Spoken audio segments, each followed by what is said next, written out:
Great. Well, we certainly appreciate it, John, and we look forward to future episodes in this series. Excellent. Excellent. I hate the way you said that. What? That last thing, it sounded really pandering. Well, You can take that out. Yeah, I know.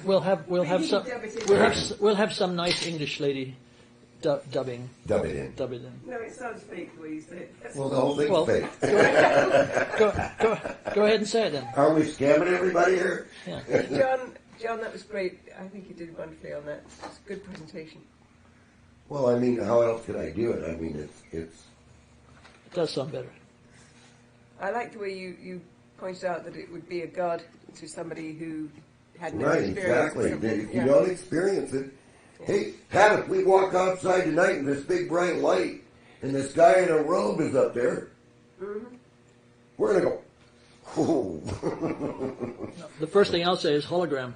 Yeah, right. Exactly what I'd say, but are you done? On the weekends when they did their public service broadcasting. And it was during those weekends I got an awful lot of religion and an awful lot of talk. But there was, for me, an oasis in the middle of that public service sea, or desert, called Town Hall. And I recall that I always looked forward to those broadcasts that came from here. And listening to Town Hall over the years, I am quite sure that I learned a great deal about America then. And it had a great impact on the kind of American I am now. And I hope that's some sort of a recommendation. It may not be. But I assure you that in queuing up those tapes as a young broadcaster, it never occurred to me that I might one day, myself, would be standing before you. And I'm honored to be here, and I thank you very much for your invitation. But I think to be here today in this place at this time is very fitting that it be done at Town Hall. By and large, many of the members of Town Hall, the movers and shakers involved in what is California. It is here in Southern California that almost everything, good or bad, has its beginning and the rest of the world is in its wake.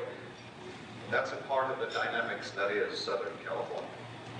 So I believe it's appropriate that we come here today to Town Hall to tell you of an odyssey which started 5 years ago, and surely will involve every one of you, eventually all men everywhere.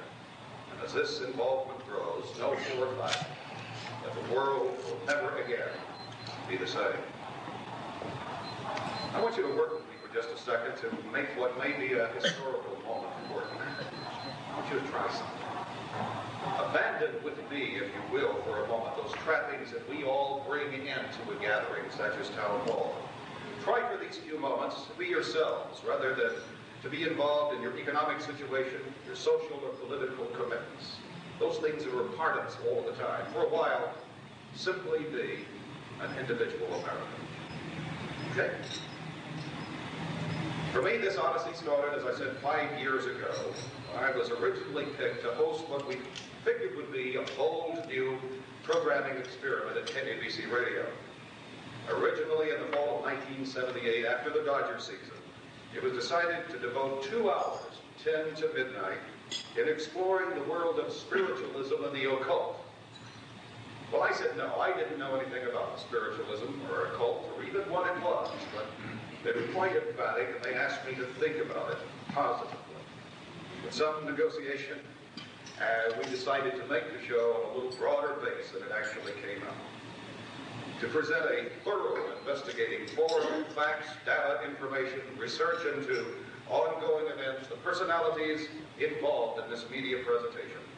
Things that did not generally find themselves into the mainstream media presentation, thus denying public access to this information. Behind that effort, the professionalism, the integrity, and the resources of KABC and the American Broadcasting Company, and they have always remained full with me. The experience was shattering. For KABC, Open Mind quickly established itself as a solid success, often generating audiences in that time period greater than the morning and afternoon drive day parts of all but 1 or 2 of the Los Angeles radio stations. And as Lynn mentioned, not only did it become the #1 rated show in its time period in Los Angeles, but also in the United States of America. And I want to quickly add that the success of Open Mind was not because of the host of the show, not at all, but it was the material. And I thought this was a dramatic reflection of a new level of information that people everywhere are hungry to have. So intense the interest, however, that KABC is now in the process of editing down over 5 years of Open Mind programs to make them available in cassette form. The demand for those tapes the world over is that great. The programming experiment at KABC established itself as a viable focal point, a voice of what we now see as a dramatic new age. I must confess to you that over the last 5 years, week after week, closely held belief systems gave way to a new reality. Stunning, staggering, and simmering underneath the view of the world most commonly seen by the public. There are many fascinating things I could tell you here, but I assure you that would take hours. But the most important thing for you to understand was the discovery that our research turned up of a vast, global subculture, if I can call it that. A subculture that knows no political bounds, no cultural bounds, no religious bounds. It's comprised of deeply dedicated men and women the world over, existing in the halls of government, the nation's large corporations and small, people everywhere. They all view the machinery which makes the world work as not working as well as it should. Governments everywhere, our system of goods and services everywhere, our religions are simply not doing the job they were intended to do. Further, there is this global realization that these great and vital institutions in human life cannot really be changed now, or patched up, or made right again. In short, the establishment in all of these areas is not effectively addressing its resources and talents to making this a better world for all of its people. Indeed, it seems to be content and maintaining the status quo. The maintenance of this status quo is done by control. Control is the key word. Further, we have found that if one controls two things, they control everything. And we see that vividly demonstrated in the history of the United States. The saga of the American people and taking this primitive land and building it into America, we all know, was truly one of the most inspiring events in the pages of history. But to achieve this monumental task, the American people had two vital tools. And with those tools, they carved out this nation, and there's nothing like it on earth, even to this day. Those tools: inexpensive money and inexpensive energy. But during the course of this century, to the detriment of all of us, those tools have been taken away from all Americans. They are now the two single most expensive commodities that must be used by each and every one of us. Now, in this highly technological society, we must have energy to live, and to work, and to enjoy life. Likewise, in these times, we must have money, credit, to have a home, an automobile, to make a living, to be a contributing and productive member of our society, and to meet the obligations that we have to ourselves and family. Where they were tools, now expensive commodities. And after we've expended our individual wealth to provide those for ourselves, for living and survival, there is precious left to do anything, much less improve the quality of our individual lives. The greatest of these costs is energy. Nothing saps away our individual wealth more than energy.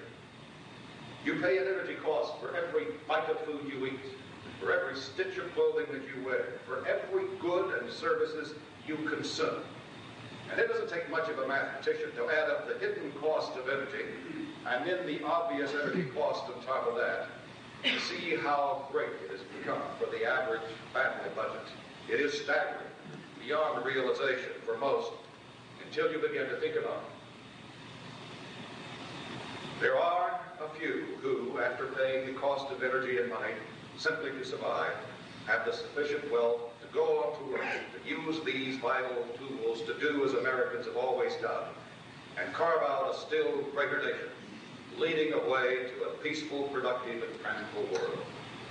The genius and innovation productivity and drive of the American people have been severely blunted by this change of events, the systematic converting of a tool to a commodity, and a very expensive one at that. As individuals, we all suffer. As a nation, we are station-keeping, and that task is growing more difficult with each passing day.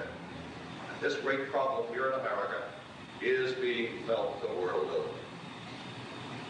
Make no mistake about it, we as individuals are controlled in these vital resources we must have, and that they come at a very high price. Obviously, there are those that use this control to maintain power and dominion and amass great wealth. However, for the most part, those involved in this process are themselves caught up in the web of control over the people, not out of any ominous schemes, but in the prevailing ethic of our time. As obvious as these controls are, there has been another more insidious one, the control of thought. Now, I'm not talking about a mystic or a scientist somewhere using mental or technological prowess or some authority meting out some punishment for one who thinks differently. I'm talking about the ethic of the age. We're in the midst of that struggle now, and to be aware of it is one of the reasons I'm with you. This drama is being played in many areas of human thought at this very moment. But today, I want to concentrate on just one, and that is the science of energy. We have been told that the enormous cost we must endure for energy is the way it is. To deal with it, we conserve energy, we use the sun, our wind, and there is scheme upon scheme, but there is little we can do because science says there are fundamental laws of physics that cannot be violated. I suggest to you here that as long as that thought prevails, control prevails. Back to that subculture I was talking to you about. There is a cadre of dedicated scientists who simply refuse to accept that the so-called laws of physics, beautifully bound in the textbooks of our finest citadels of knowledge, were given by the lawmaker of the universe, its creator.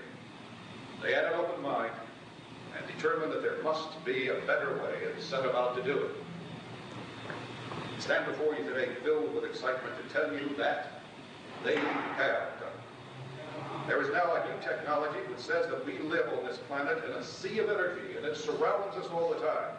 This new technology taps that sea of energy and converts it into an unlimited source of usable energy. The only cost of tapping the energy is the device that does it so well.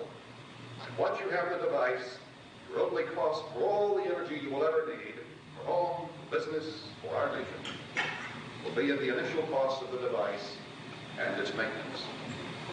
Do I stand before you a very gratified man today, who are germane to the development of this technology right here in Los Angeles was an open and candid exhortation, data, discussion of science on KABC, which triggered the thought in the mind of a young genius among us. He doesn't like to be called like that, but we do anyway. With study, trial and error, an open mind, and dedication to the welfare of his fellow man, he did bring forth the technology to tap the sea of energy and make it work. The so-called free energy device is here. It's online. It works.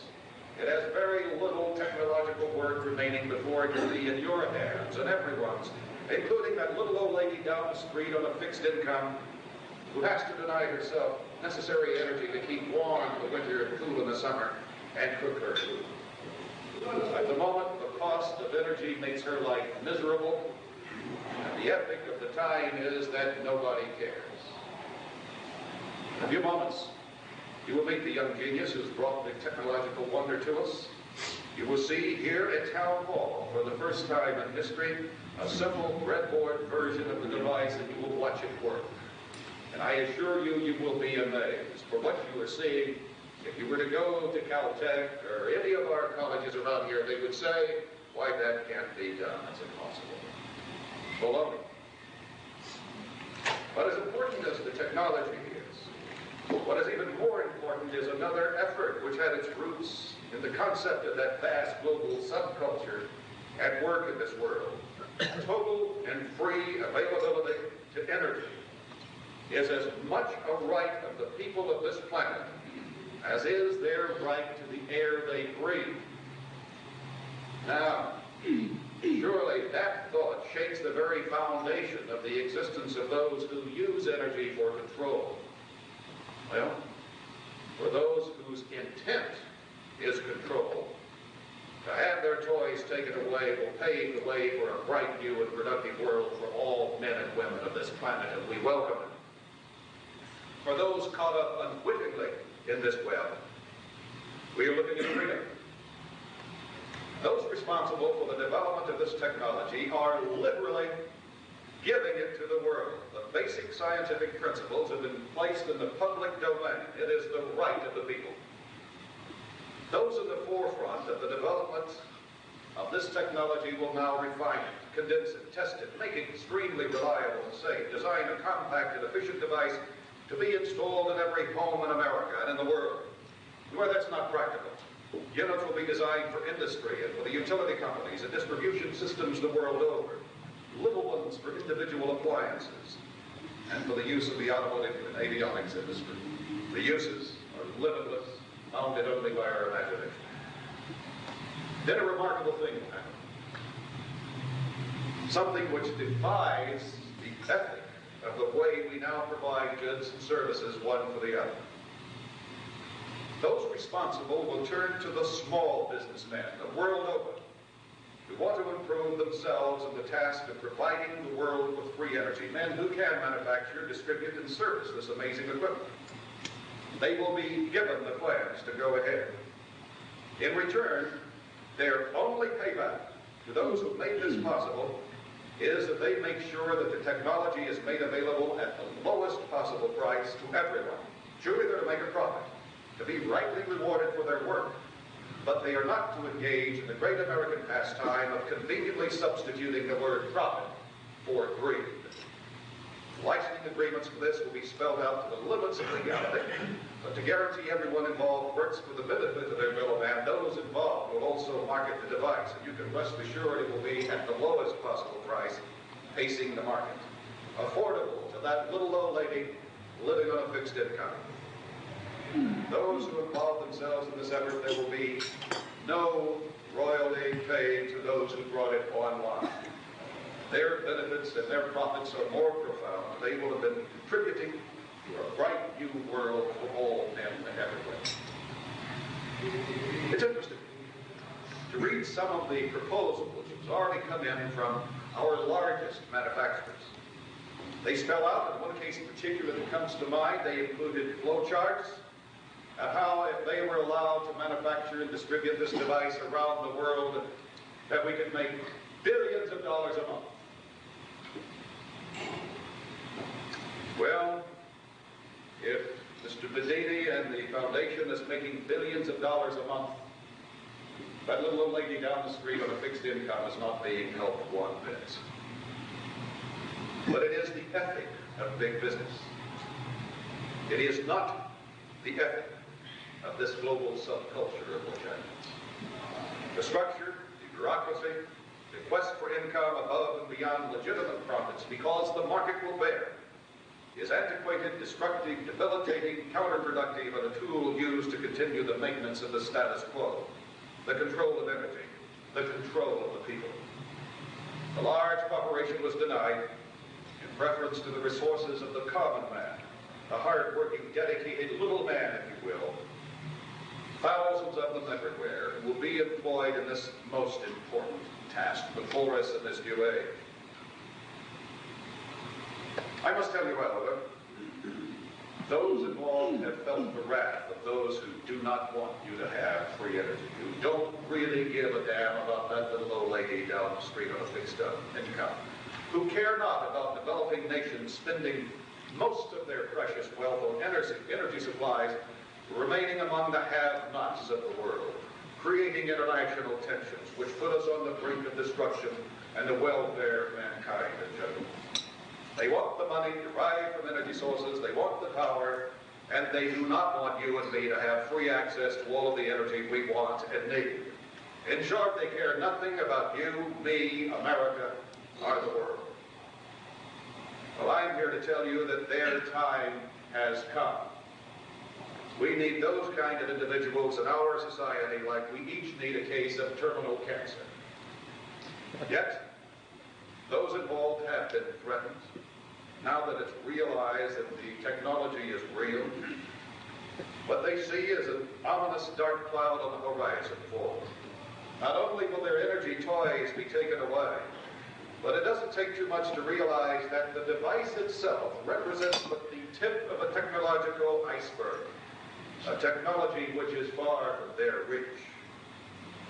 They see that this subculture is systematically arming itself with men, women, who cannot be corrupted and swayed from their determination to make this world a better place for everyone. They see vast financial resources coming into place. In fact, what they see is a steamroller, a philosophically advanced, deeply endowed, technologically advanced steamroller, an army dedicated to the betterment of man. And it's coming their way, and their weapons against it just do not work. Weapons like greed, threats of violence, or violence itself, manipulation of government, money, or even the courts. Today, we're seeing the beginning of the end of that control over the lives of all of us. Despite the threats, the hints, the violence, the tapped phones, the efforts to discredit, homes and labs broken into, things and papers stolen, the die is cast. Free energy is here. It is a part of a new reality, and the battle lines are drawn even now. There are most likely some here today involved in the production and distribution of electrical energy. To you, what is offered is a blessing to you and your stockholders. As these devices penetrate the market, you will see in time a reduction in the demand curve for your energy, which will reduce the need for expensive capital formation, new nuclear plants, or fossil burning and polluting plants, and the eventual elimination of all polluting sources of electrical energy. You will have a better and more inexpensive way to provide your services. For you too, your source of energy can and will be free. All the stockholders and your customers and the ecology will profit by that. There may be some here that are in the petroleum and gas industry. For you, the changing demand will be gradual, allowing more than ample time to change marketing from a society which uses your products for energy, which in turn has polluted our environment to a critical level, to a society which uses your products to make the lands fertile again, provide food, clothing, shelter, and a myriad of valuable, useful products for the enrichment of man. Demand for your products will never wane, but there are greater uses for the good of man on earth, for petroleum, than burning it for energy. For others who may require energy in their daily and personal business lives, the near elimination of energy costs will bring on a new level of life and productivity which cannot be achieved in any other fashion. Because of that, the world will flourish again, and I don't need to draw those pictures for you here. I am sure that you see them vividly. To all here, know that the task ahead is difficult, and there may be some dangers for those involved. And there are those who do not want this new technology, but those responsible are persuaded that the most powerful force on earth is an aroused American public. For that force, we call upon our friends in the media, some of them here today. We know that there will be politicians and bureaucrats who will want to impose new taxes and regulations on the devices to make up for the enormous revenue losses to government this technology will bring on. Government is one of the greatest profiteers of energy costs. The business of government is not energy, but rather the well-being of the people, and they should get about that business. We know that there will be efforts of those that are the powerful, whose power is centered in energy, to sweep this technology under the table and keep it out of the hands of the people. They have done that before. They will not do that again. In this regard, I am reminded of one of the saddest chapters of our history and one of the most miserable moments in the history of capitalism. At the turn of the century, there was another man of vision and insight among us. His name was Nikola Tesla. His genius gave us the alternating current, the electric generator, the dynamo, the electromagnetic wave that we use at radio stations and television stations. The list of Tesla's accomplishments was enormous. Our society would literally fall down without his inventions. Tesla said he could, and was about indeed to, produce a system which would give everybody all of the energy they could ever use free. And this was at around the turn of the century. All they would need is a simple device with a ground and an antenna. Well, when J.P. Morgan, who had been his financial backer, heard of this, he withdrew his support, used his influence to write him out of the history books, make free energy something impossible to patent, and later Tesla died of hunger. That story is another about Tesla. Sometime I'd like to tell it to you.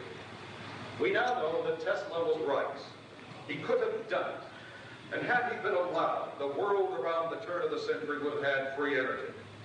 But it was the ethic of the J.P. Morgans that energy was something to sell, the distribution of energy was something to sell, and as a carrot for Washington, something to tax, and free energy disappeared.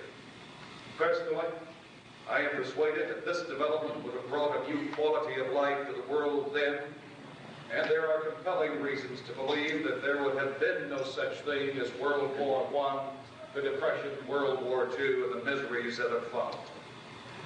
I'm sure that Morgan did not do this out of a desire to plunge the world into further misery. He simply did it because of the ethic of his time.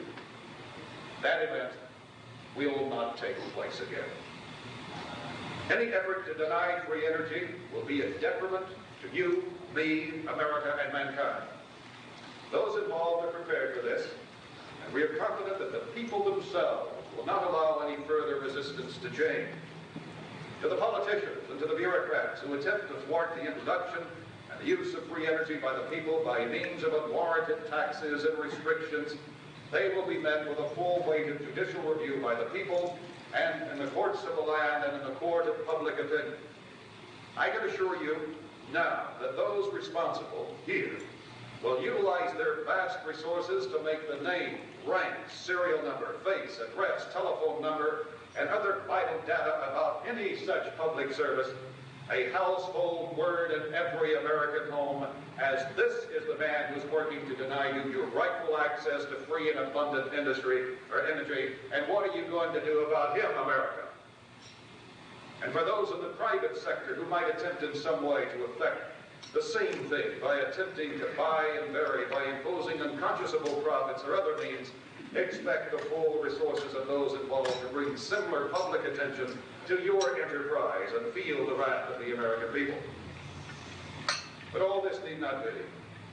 We've moved into a new age, a new level of technology which has brought on new demands of the human spirit and genius. Rather than fight change, which would vastly improve the quality of life for all mankind, get behind it. Join the cause. Demand of government, business, finance, their total cooperation in getting this technology into the mainstream of American life, working in every possible way to effectively bring it into being, and at the lowest cost. Demand of academia, they realize that they have been closed-minded in the development of this new science, and others this science leads to, and get busy building a new science, a pristine one, rather than providing a science and technology which often is built upon the garbage of science rather than the true one. To our friends in the media, your role, as it is in the preservation of our republic, is vital. Your genius and abilities are needed to keep those forces which may want to stifle this technology at bay. I feel confident that your craft and expertise will be adroitly applied, and being that ever watchful watchdog on the affairs of our land, equally concerned as we all are that this technology prevail quickly, unimpeded with some of the levels of resistance which might be arrayed against it if it is void of the public forum. This new technology does underscore an old saying as never before, that being the survival of the fittest. But as our ethic conveniently substituted the meaning of the words profit and greed, so has the meaning of the word fittest been changed. It used to be the one who was the strongest, the most shrewd, the most cunning, the most devious, a whole list of marvelous human attributes. It no longer means that. The fittest means the one who serves mankind the most. Hopefully, all of us here will quickly move into the vanguard of a new generation of Americans who are indeed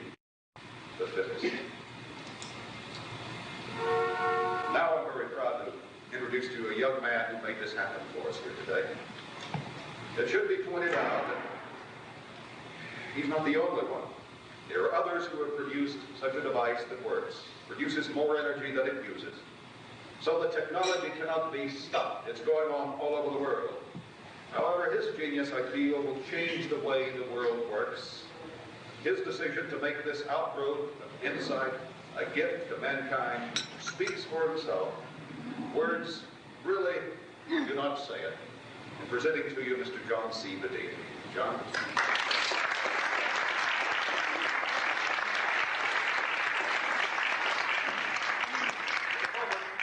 John will show you a crude but effective prototype of the future. John is one of the first involved in one of the most exciting events of our time, I feel, the formation of a non-profit StarTech Foundation. Its purpose is the research and development of new levels of technology undreamed by many, felt to be impossible by most. But it is not. It's well for you to know, the men and women of StarTech, your guides to a world and worlds unknown. Thank you. Thank you very much.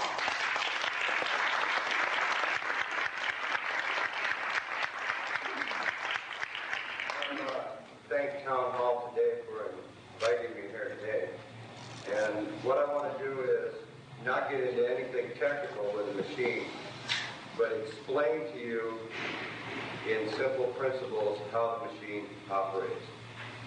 There, I think we can take the cover off there. See, I think you can hear it.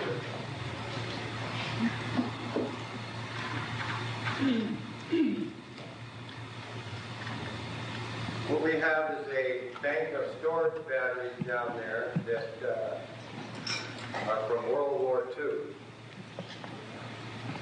It is impossible to charge those batteries with a conventional charger because this type of machinery does not allow that, because the energy which it is using actually changes these batteries to a different form.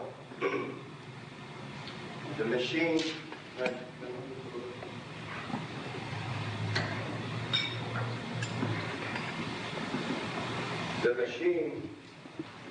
the reason that we have the motor here is to give you the illusion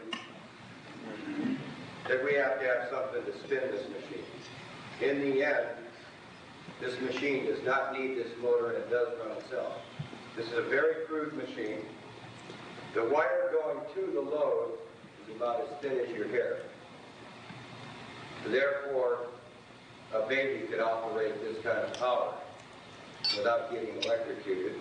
I will short out the machine so that you can see it accelerate. But the main points of this machine are that this is what they call a gravity stress converter. And what I mean by that is there are gravity fields surrounding the Earth. They hold you here.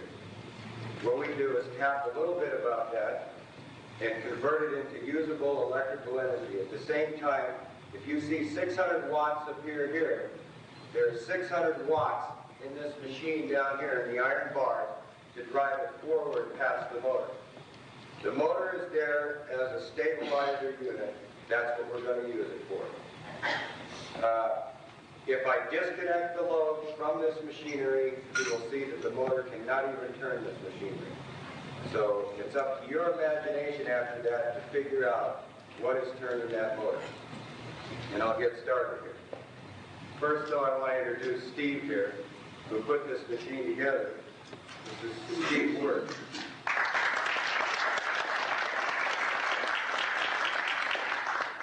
And if you would please, after the demonstration of the machine, I'll be more than happy to answer any questions within a reasonable limit. Don't ask me to tear the machine apart here in front of you. I will, however, go into a little bit more technical explanation than what I'm able to do here right now. But the main thing is I want you to see it run, I want you to see it accelerate. I will disconnect the load from the machine. You will see that your wall current will not turn the machine. Here's Steve. Also, we want to let you know it makes a little bit of noise because it's a primitive one of our setups on this machine. And it will make some little noise. The other one. The one in the hand, right? Okay. But this machine, people get short now. You know, with AC current, you get short, you'll start the wire with fire. We all know plugging in short wires, right? We also get, when we dead short this, you'll see it. The machine will run faster. If you had a generator, conventional generator from outside, we use everyday commercial use, we dead short, we'd have a big fire, but the machine would blow down. This does everything the opposite. So John, we're going to do the demonstration now, or what? Yeah, one thing I want to explain here is I'm not going after brilliancy today. What I'm going after is look. I want to simulate a standard heater that would be found in somebody's home that uses electrical energy. Now this motor is a 1/3 horsepower General Electric motor, Westinghouse motor, excuse me. It draws only 5 amps from the wall. It's found on every blower squirrel cage system that you use for air conditioning and heating. This isn't even a capacitor run motor. It's only 1/3 horsepower. There's no way possible that this motor can turn this machine, and what I want to do is demonstrate that for you right off here. Now we're going to go ahead and do that. Okay, we're going to start it up, and I'm going to need Steve here to hold it. And then later on I'll come back and answer any questions that you have. As I screw in the light bulbs, these will dim down, but the wire will never burn up. What will happen here is the generator itself will start to pull the motor. And when that happens, it's running for free from the wall. And then I'll disconnect the load, and I'll show you that this motor that comes out of this wall will not drive the machine.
Measurements are kind of misleading sometimes.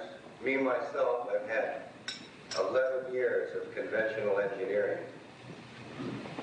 I believed what the textbook said until one night when I saw that this machine was actually possible. Now, this is a very crude prototype.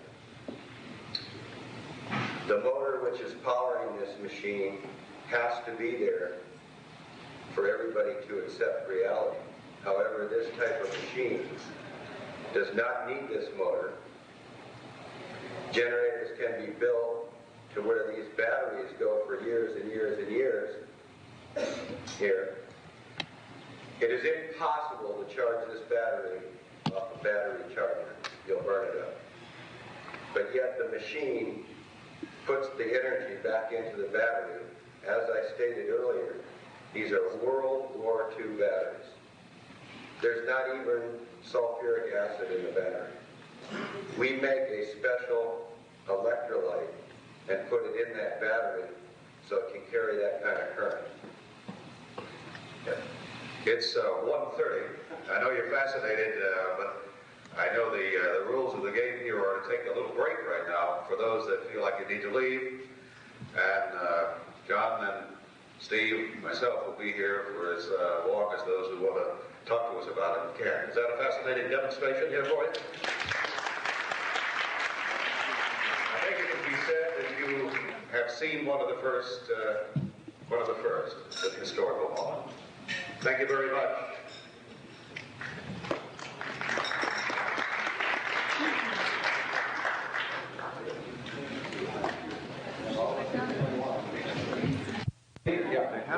Routinely, I moderate the question period myself, but I'm afraid I wouldn't understand your question, so I'm going to ask the right guy. All right, well, thank you very much. Let us start with the questions. I guess, Jim Townsend. I have a question. I come from Anaheim, and we're involved in energy and generation, and we're on the hook for about $1 billion in the next 35 years. What are you going to do to our utility? What will this do to the utility companies? Well, first of all, I think it'll put an end to their need as these things get into the marketplace, as I mentioned in the talk. Wanted to know what this will do to the utility companies. We feel very strongly that it will stop the need for capital formation or begin to decrease that. This is going to be a gradual process as this moves into the mainstream. And certainly these devices themselves can be built of such a size to adequately take care of the utility companies as well. We see no reason to dismantle the great power grids we have in the country. Energy on its own. Why do we need batteries? Why do you have these walls? I wonder if you could explain it once again exactly what is happening. Okay. First of all, the reason that plug is in the wall is, like we explained earlier, this is a very crude prototype of this type of machinery. You see, the motor itself being plugged into your wall cannot turn that machine. That machine has to resonate and turn through its own load. You follow what I'm saying? In other words, once we start the machine's on its own. That is a dead magnetic lock. If Steve turns on, the reason for the batteries is you're not getting any energy unless you supply some field to get that energy from.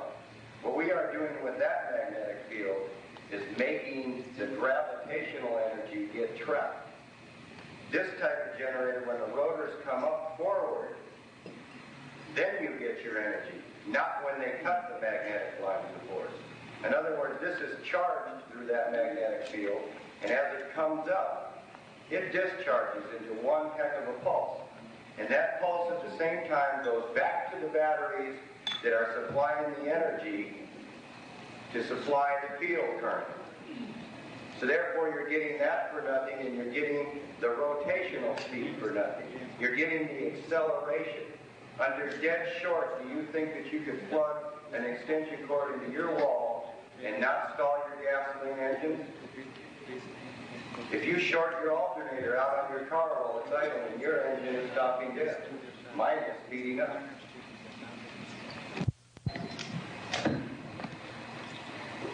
No, first of all, you see, this is the question that's asked most of the time, perpetual motion. I don't think anybody understands the term perpetual motion. Perpetual motion is where you're standing right now, because me and you are going to be dead before the earth ever stops. This machine is going to have the kind of maintenance you would give your automobile. That's like saying, well, I never have to put oil in my car again. Okay, so the term perpetual motion is the wrong term here. This is not a perpetual machine. We're not making that claim. What we're saying is we are getting a reduced energy cost from this machine. We're putting in very little and we're getting a lot out. You have 10,000 hours of life. Do you have 10,000 hours of life? What is the life?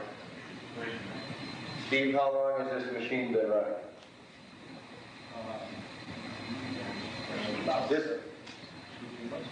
This machine has been demonstrated and left on for 2 or 3 months.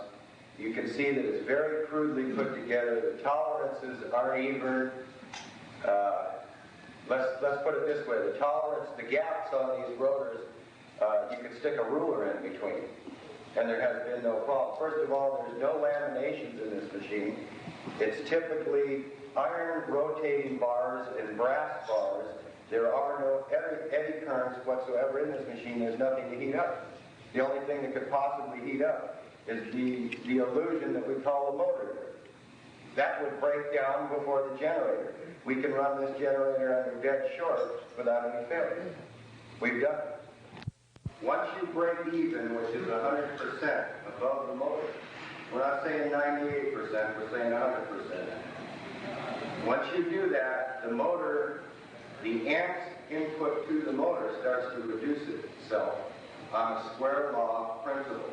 In other words, the first bulb that you screw in, which would be a 100-watt bulb past the 600-watt rating, give or take a few watts, will reduce that from 5.5 amps input down to 3.5 amps. That means now the machine's dragging the motor around. Okay? The minute you dead short that, it's as if you plug the motor into the wall and just let it with no load on it. You're not burning any energy. You have to put a load on something to burn energy outside of its normal draw.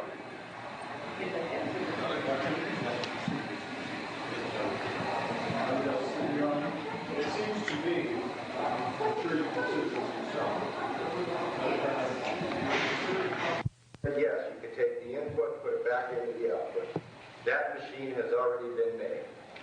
As far as the environmental aspect of this, you couldn't steal enough energy from this universe to hurt a fly. Okay? It's being wasted every day. You call it radiation. I call it a breakdown in your atmosphere. Do you have an organization who runs the water company, how do they do that together? Reference was made to your foundation. Would you tell us something of it, please? It's the foundation is a group of people which know this type technology and have been using it now. Some are powering their own homes. However, the financial assistance right at this point in time hasn't really been there. In other words, it's building up right now. It's just a matter of time. It might be a year or so before these type machines will become common use like your washing machine in your own home. What will they cost? Cost factor. Let's say this little old lady down the street in Pasadena, wherever she happens to be. What would it cost her? It would cost her about $500. One load of coal. Another question? Yes, sir. Right there. John, I've read some of your papers, and I'm unclear whether you're capturing this field, the energy field, with your magnetics, or whether you're doing it in the storage batteries. Can you elaborate on that? How are you tapping into this energy field? Through your storage batteries or through magnetics? Steve will point out as I say this, if you gentlemen can just stand over a little bit over to the side there.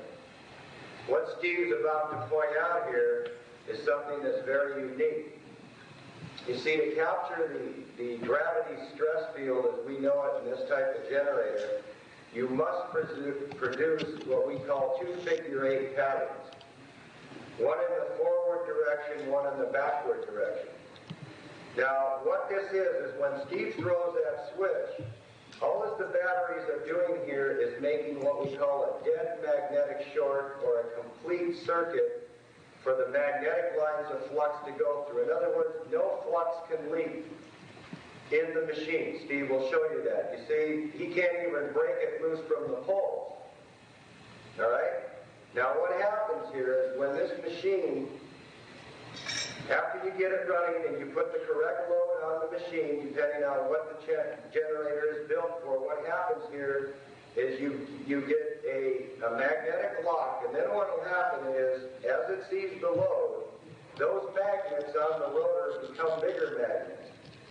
And the bigger pole overtakes the smaller pole, and the release of that pole is energy, and we call that tachyon capture, or stressing the gravity stress wave of the Earth. By the way, this frequency is a very low frequency coming out of the machine. Me and Steve have deliberately put a 3,600 RPM motor on there. What I will demonstrate for you in a minute is it's non-speed dependent. The minute the motor stops, the lights go up. Not the minute you slow down, the lights go up. Now, we heard a high-pitched noise, and I just been wondering what that was. You probably explained that. What is the high-pitched noise? I'm not sure it's the generator. What would we call it? It's a generator. It's just a...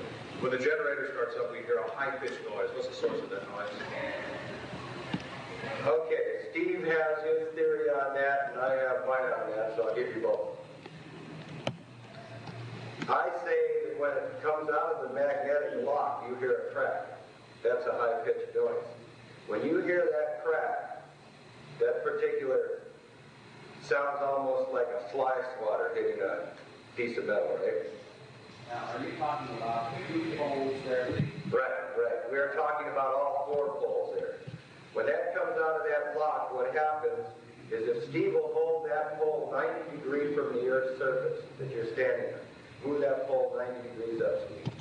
When that pole is right in that position is where you get your energy.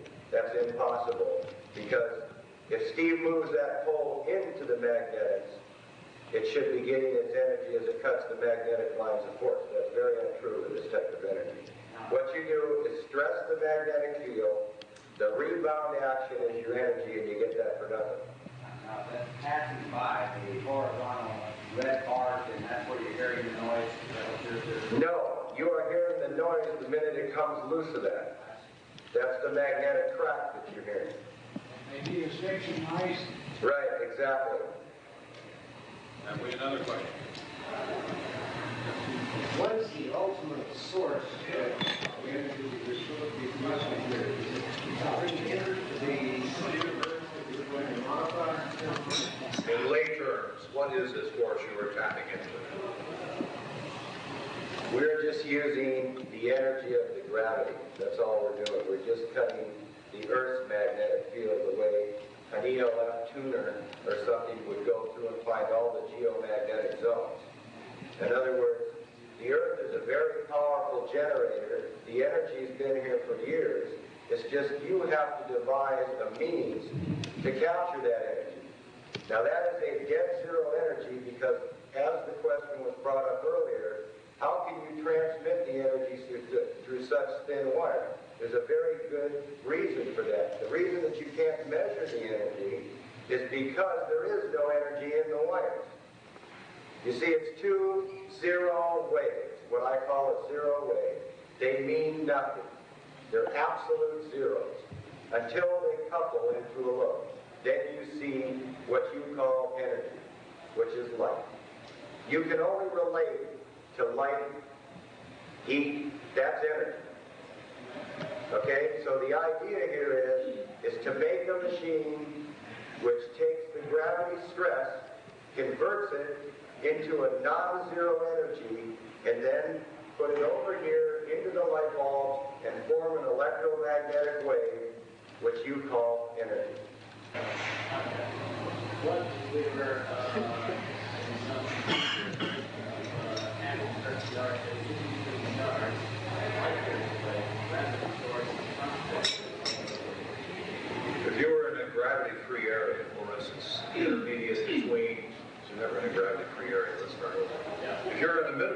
gravity area. Between two planets, between two stars, where gravity is almost null, would it work? So it's effectively non-existent for most of our technology. First of all, this is a zero-point energy machine, and the higher you get it off the ground, the more it'll put up.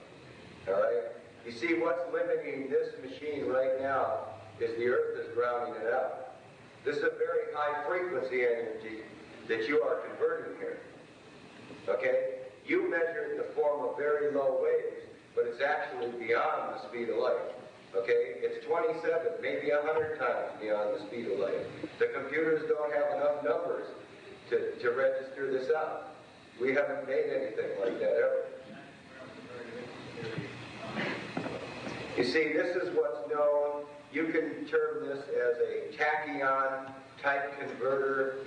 In other words, what you're dealing with here is a machine which converts radiation into energy. It sucks it up like a sponge sucks up water. Let me go back to your last answer. Did I really hear you say it exceeds the speed of light? Yes, I did. I'll say that it exceeds the light 27 times. And come in the future, you'll find out you can exceed the light speed. First of all, we're going higher in frequencies. This machine's working already past your highest frequency. The calculator is doing it with iron bars. That's theoretically impossible. Okay? I've had 11 years conventional engineering, so I know what I'm saying to you. We're working in a low frequency wave, which carries the waves far beyond the speed of light. Question is that over there where the crowd in a steel pipe and everything isolated and the Earth's field is still coming. If it were magnetically isolated, not gravitational, but magnetically isolated, would it In the still Earth's field. in a Hertz field? Hertz. Yes. You see, the low frequency gravitational waves, or any low frequencies which we determine are too low to measure, actually have real high magnitudes. And if you go to the textbooks, you will find out low frequencies travel through Faraday cages, they travel through iron pipes, they travel through solid rock, and yet you have the same amount of energy in the end that you started out with, providing that the phasing on the transmitter is detected correctly. I wonder, does it have to work in a resistive load, or can you drive a motor with it, an inductive motor? Does it have to be a resistive load? Must have worked in a resistive motor. Can you drive a motor with it? No, you can drive a lot of motors with this. You can take and, as long as the motor has the same number of poles as the generator, you can drive any kind of induction motor you want, capacitor starter, whatever. There are 3 or 4 of these machines running throughout the country that are driving 2 and 3 horsepower induction motors. Okay, but it doesn't look like this. This is a very crude prototype just to demonstrate the principle to you of acceleration forward under load.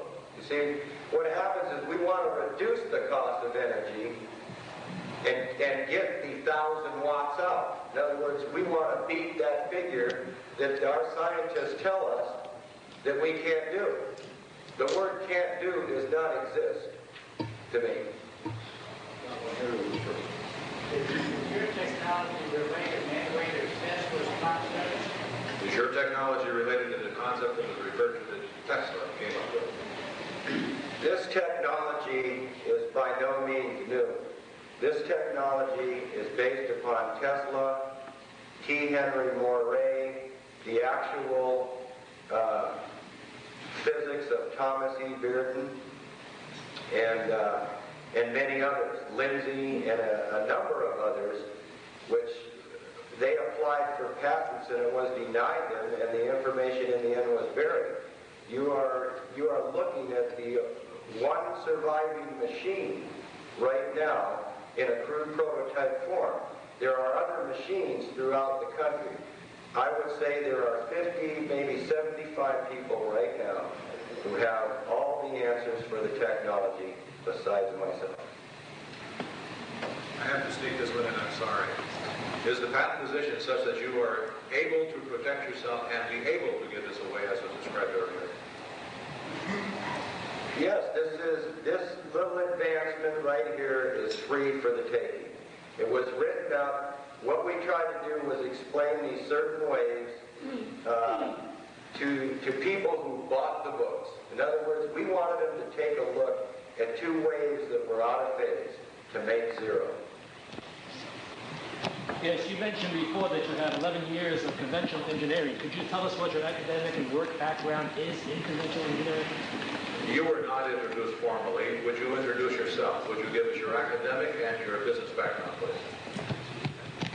Okay, I was trained by Bell and Hall Industries through correspondence. In other words, I was in Vietnam at the time, and the only way I could get my education was to take it through correspondence.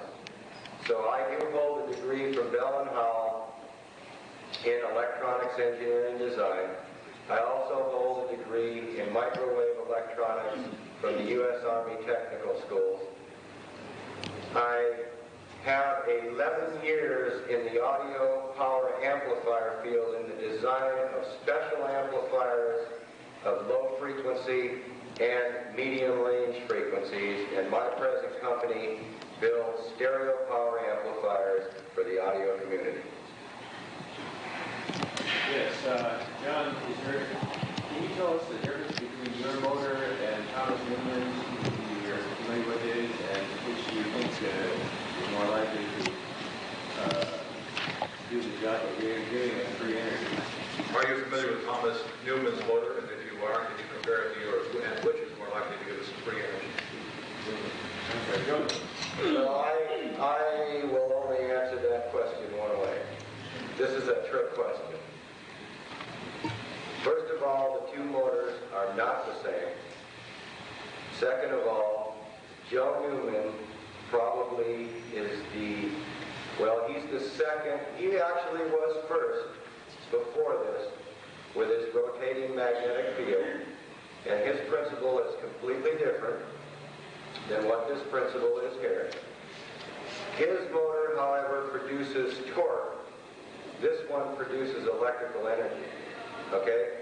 His runs itself. They are both identical, both tapping the same fields. Okay? So there really is no difference as far as his machine looks different than this machine. They both function the same. One final question from someone who hasn't had a question yet. Yes, sir. Has this system been tested by an independent agency, and if so, are the reports available? Has this system been tested by an independent agency, and if so, are the reports available? Well, this system, this particular type of generator has been tested many times in the past. The information has been varied. This particular type of generator that me and Steve have been studying and worked out some of the design problems with it was done 20 years ago in Germany. It was called the Kromrey Converter. A German invented this type of machine. However, if you go to pull the information on this machine, no such information ever exists.